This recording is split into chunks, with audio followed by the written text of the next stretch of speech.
Just wanted to talk a little bit about my buddy Ray's Wagon. This car has been through hell. It's been wrecked a few times, and the last time some asshole in a minivan took out the whole side, and we completely rebuilt the car, took all the doors off, changed the mirrors to 95, 96 style, completely removed all the trim, all the rubber, the roof racks, tail lights, headlights, bumpers, door handles, rear glass, removed all this so that when you paint, you get it around all the edges, you don't get any overspray on your trim, there's no build-up to crack and chip off. I mean, even this was painted separate from that. Everything was done separate and off the car. It's got like a kind of a satin red on the bottom and a gloss black on the top. The roof rack holes were shaved. It's a lot of work to get rid of these, so we just left them on there. It's got a different two-tone than I've ever seen on one of these. Usually it carries down the body line. We decided to bring it up and kill it there. So the whole front of the car is red. After that was done, his motor got a knock in it, the 350 TBI, so we decided to do an LS motor. And not just any LS motor swap, we wanted to go all the way, so we stripped the engine bay to bare metal.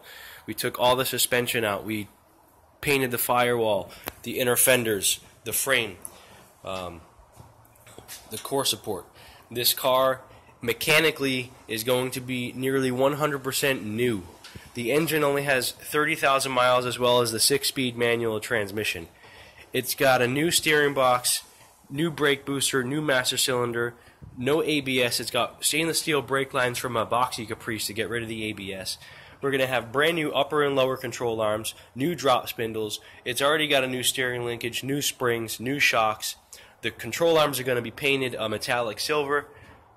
The rear end is going to be completely rebuilt with 456 gears and a Detroit True Track posi traction unit. It's going to have Hotchkiss sway bars front and rear. The rear end is going to be, here's the rear end here, it's getting redone. The rear end is going to be base cleared, a metallic silver as well. It's got a Walbro fuel pump Racetronics harness to go to the fuel pump. And it's a shame because this car, Ray's not into big wheels, so this car isn't going to get much recognition because it's not going to have 24, 26-inch Armani Ford or Forgiato wheels, and it's really a shame because there's a lot of work, time, and money in this car. And it's going to go mostly unnoticed. Hopefully the people who understand the amount of work, time and work goes into a project like this will appreciate it.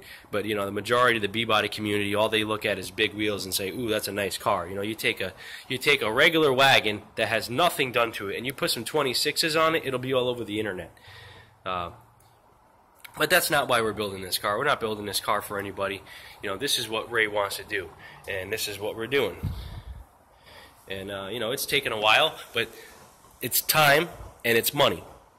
We don't have all the money in the world, and we don't have all the time in the world to be working on this car. So we work on it when we can. And when it's 100% completed, we will turn the key and drive it down the road.